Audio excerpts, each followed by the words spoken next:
ಭೂದಾಖಲೆಗಳ ಡಿಜಿಟಲೀಕರಣ, ಭೂ ಆಧಾರ್ ಯೋಜನೆಯನ್ನು ಕೂಡ ಜಾರಿ ಮಾಡಿ ಇವತ್ತು ಘೋಷಣೆಯನ್ನು ಹೊರಡಿಸಿದ್ದಾರೆ ವಿತ್ತ ಸಚಿವರು. ಭೂ ಆಧಾರ್ಗೂ ಕೂಡ ಆಧಾರ್ ಕಾರ್ಡ್ ಮಾದರಿಯ ಸಂಖ್ಯೆ, ಭೂ ದಾಖಲೆಗಳ ಡಿಜಿಟಲೀಕರಣಕ್ಕೂ ಕೂಡ ಇವತ್ತು ಘೋಷಣೆಯನ್ನು ಮಾಡಿರುವಂಥದ್ದು. ಈ ರೀತಿಯ ಹಲವು ಘೋಷಣೆಗಳನ್ನು ಇವತ್ತು ವಿತ್ತ ಸಚಿವರು ಬಜೆಟ್ನಲ್ಲಿ ಮಂಡನೆ ಮಾಡಿರುವಂಥದ್ದು. 7ನೇ ಬಜೆಟ್ ವಿತ್ತ ಸಚಿವರು ಮಂಡನೆ ಮಾಡಿರುವಂಥದ್ದು. ಈ ಮೂಲಕ ಒಂದು ಹೊಸ ದಾಖಲೆಯನ್ನು ಕೂಡ ಬರೆದಿದ್ದಾರೆ. ಹಲವು ಘೋಷಣೆಗಳು, ಸರ್ವಸ್ಪರ್ಶಿ ಬಜೆಟ್ ಅನ್ನು ಮಂಡಿಸಿದ್ದಾರೆ ನಿರ್ಮಲಾ ಸೀತಾರಾಮನ್ ಅವರು. ತೀವ್ರವಾಗಿ ಕುತೂಹಲ ಇತ್ತು, ಮೋದಿ 3.0 ಬಜೆಟ್ನಲ್ಲಿ ಏನಿರುತ್ತೆ, ಬಡವರಿಗೆ ಏನು ಸಿಗುತ್ತೆ, ಮಹಿಳೆಯರಿಗೆ ಏನು ಸಿಗುತ್ತೆ, ಜೊತೆಗೆ ಯುವಕರಿಗೆ ಏನು ಸಿಗುತ್ತೆ, ರೈತ ವಲಯಕ್ಕೆ ಏನು ಸಿಗುತ್ತೆ ಅಂತೇಳಿ ಅದಕ್ಕೊಂದೀಗ ಕ್ಲಿಯರ್ ಪಿಕ್ಚರ್ ಸಿಗ್ತಾ ಇರುವಂತಹದ್ದು. ಒಂದೊಂದು ವಲಯಕ್ಕೆ ಏನೇನು ಸಿಕ್ಕಿದೆ ಅನ್ನುವಂತಹ ಡೀಟೇಲ್ಸನ್ನು ನಾವು ನಿಮ್ಮ ಮುಂದೆ ಇಡ್ತಾ ಇರುವಂತಹದ್ದು. ಹಲವು ಘೋಷಣೆಗಳನ್ನು ಕೂಡ ಇವತ್ತು ಕೇಂದ್ರ ಸರ್ಕಾರ ಮಾಡಿರುವಂಥದ್ದು. ಇದೇ ವಿಚಾರಕ್ಕೆ ಸಂಬಂಧಪಟ್ಟಂತೆ ಮತ್ತಷ್ಟು ಡೀಟೇಲ್ಸ್ ಅನ್ನು ಕೊಡ್ತಾರೆ ನಮ್ಮ ಪ್ರತಿನಿಧಿ ಶಬೀರ್, ನೇರ ಸಂಪರ್ಕದಲ್ಲಿ ಜಾಯಿನ್ ಆಗಿದ್ದಾರೆ. ಶಬೀರ್, ಮೋದಿ 3.0 ಆಡಳಿತದ ಮೊದಲ ಬಜೆಟ್ ತುಂಬಾ ಕುತೂಹಲವನ್ನ ಕೆರಳಿಸಿತ್ತು. ಈ ಹಿಂದಿನ ಬಜೆಟ್ಗೂ ಈ ಬಜೆಟ್ಗೂ ತುಂಬಾನೇ ಡಿಫರೆನ್ಸ್ ಇತ್ತು. ಯಾಕೆಂದ್ರೆ ಈ ಹಿಂದೆ 2 ಅವಧಿಯಲ್ಲಿ ಸ್ಪಷ್ಟ ಬಹುಮತದೊಂದಿಗೆ ಬಿಜೆಪಿ ಅಧಿಕಾರದಲ್ಲಿತ್ತು, ಈ ಬಾರಿ NDA. ಹಾಗಾಗಿ ಹಲವು ಘೋಷಣೆಗಳನ್ನ ನಿರೀಕ್ಷೆ ಮಾಡ್ತಾ ಇದ್ವಿ. ಬಟ್ ಆ ವಿಚಾರಕ್ಕೆ ಸಂಬಂಧಪಟ್ಟಂತೆ ಏನೆಲ್ಲ ಡೀಟೇಲ್ ಸಿಗ್ತಾ ಇದೆ ಅಂತ ಪ್ರೇಮ್ ನೋಡಿ, ಈ ಬಜೆಟ್ ನಲ್ಲಿ ಒಂದು ಸ್ಪಷ್ಟವಾಗಿ ತಿಳ್ಕೊಳ್ಬೇಕು. ನಿನ್ನೆ ಅಷ್ಟೇ ಹಣಕಾಸು ರಾಜ್ಯ ಖಾತೆ ಸಚಿವರು ಹೇಳಿದ್ರು, ಯಾವುದೇ ರಾಜ್ಯಗಳಿಗೆ ವಿಶೇಷವಾದಂತಹ ಸ್ಥಾನಮಾನ ಕೊಡ್ಲಿಕ್ಕೆ ಸಾಧ್ಯ ಇಲ್ಲ ಅನ್ನುವಂಥದ್ದು. ಮುಖ್ಯವಾಗಿ ಬಿಹಾರ್ ಮತ್ತೆ ಆಂಧ್ರ ಪ್ರದೇಶಕ್ಕೆ ಈ 2 ರಾಜ್ಯಗಳು ಡಿಮ್ಯಾಂಡ್ ಅನ್ನ ಇಟ್ಟಿದ್ವು, ವಿಶೇಷ ಸ್ಥಾನಮಾನವನ್ನ ಕೊಡಬೇಕು ಅನ್ನುವಂಥ ನಿಟ್ಟಿನಲ್ಲಿ. ಆದ್ರೆ ಅದು ಸಾಧ್ಯ ಇಲ್ಲ ಅನ್ನುವಂಥ ನಿಟ್ಟಿನಲ್ಲಿ ಹೇಳಲಾಗಿತ್ತು.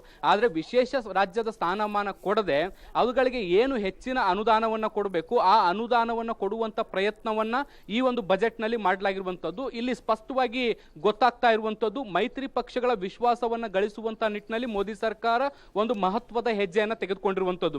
ಮುಖ್ಯವಾಗಿ ನಾವು ಬಿಹಾರದ ವಿಚಾರಕ್ಕೆ ಬಂದಂತ ಸಂದರ್ಭದಲ್ಲಿ, ಬಿಹಾರದಲ್ಲಿ ಈ ಬಾರಿ 26,000 ಕೋಟಿ ಇನ್ವೆಸ್ಟ್ಮೆಂಟ್ಗೆ ಸರ್ಕಾರ ಮುಂದಾಗಿರುವಂತದ್ದು. ಇದರ ಜೊತೆಗೆ ಪ್ರವಾಸೋದ್ಯಮ ಆಗಿರ್ಬೋದು, ರಸ್ತೆಗಳ ನಿರ್ಮಾಣ ಆಗಿರ್ಬೋದು, ವಿಮಾನ ನಿಲ್ದಾಣ ಆಗಿರ್ಬೋದು, ಅಥವಾ ಆಸ್ಪತ್ರೆಗಳ ನಿರ್ಮಾಣ ಆಗಿರ್ಬೋದು, ಈ ರೀತಿಯಾಗಿ ಬೇರೆ ಬೇರೆ ವಲಯಗಳಲ್ಲೂ ಕೂಡ ದೊಡ್ಡ ಪ್ರಮಾಣದ ಹೂಡಿಕೆಯನ್ನ ಮಾಡುವಂತ ಪ್ರಯತ್ನವನ್ನ ಮಾಡ್ತಾ ಇದೆ. ಇದ್ರ ಜೊತೆಗೆ ಬೇರೆ ಬೇರೆ ಖಾಸಗಿ ಕಂಪನಿಗಳ ಮೂಲಕವೂ ಕೂಡ ಈ ಒಂದು ರಾಜ್ಯಗಳಲ್ಲಿ ಕ್ಯಾಪಿಟಲ್ ಅನ್ನ ಇನ್ವೆಸ್ಟ್ ಮಾಡಿಸ್ತೀವಿ ಅನ್ನುವಂತ ನಿಟ್ಟಿನಲ್ಲಿ ಒಂದು ಭರವಸೆಯನ್ನ ಕೊಟ್ಟಿರುವಂತದ್ದು.